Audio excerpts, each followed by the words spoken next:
Everything's fine. Everything's fine. Everything's fine.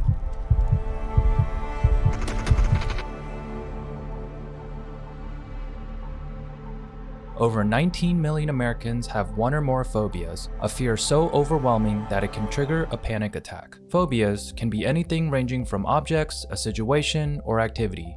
There's even a fear of having a phobia. It's called phobia. If you're one of the lucky people to not have a major phobia, you probably still face fear on a regular basis, whether it's social anxiety or overthinking made-up situations, and even video games. Hopefully, by the end of this video, you'll be equipped with everything you need to conquer your fears. When fear is triggered in the brain, a stress response releases chemicals causing a racing heartbeat, fast breathing, sweaty palms, tense muscles, and trouble focusing, also known as the fight or flight response. The process of fear takes two unconscious paths, which happen simultaneously: the low road, which is quick and messy, and the high road that takes more time and delivers a more precise interpretation of events. The low road is taking no chances and assuming the worst. Think of the low road as shoot first and ask questions later, or F this, I'm out of here. The high road is longer and more thoughtful, so instead of shooting first, it asks questions and processes if there's other possibilities. Both paths lead to the fight or flight response, which basically means you'll stay and deal with the fear or you'll run away to safety. The next time you feel a stress response, remember, it's not a bad thing, it's simply your body helping you rise to the challenge. Research has shown that one of the most common fears is the fear of failure. Although fear can't technically kill us, it can kill our ability to think clearly and critically.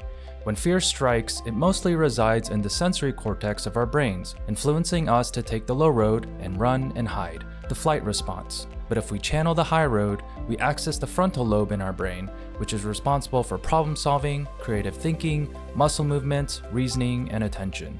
One of the crappiest things about fear is that it prevents us from thinking outside of the box and accessing our creative, playful side and ultimately having fun. Video games are supposed to be enjoyed, somewhere we can go to allow ourselves the freedom to explore creatively and exercise our curiosity in any way imaginable. The thing with fear is that it's usually worse inside your imagination than it is for real. Every fear that you face, you level up as a human. The journey to becoming an expert is filled with slips and falls that we call mistakes.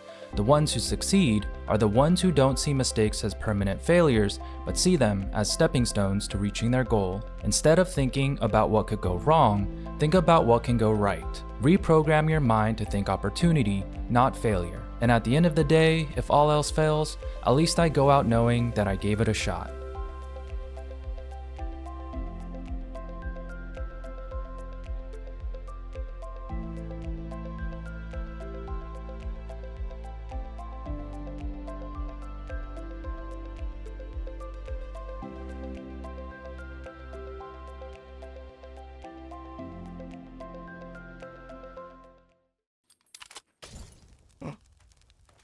Fine. Everything's fine. Everything's fine. Everything's fine.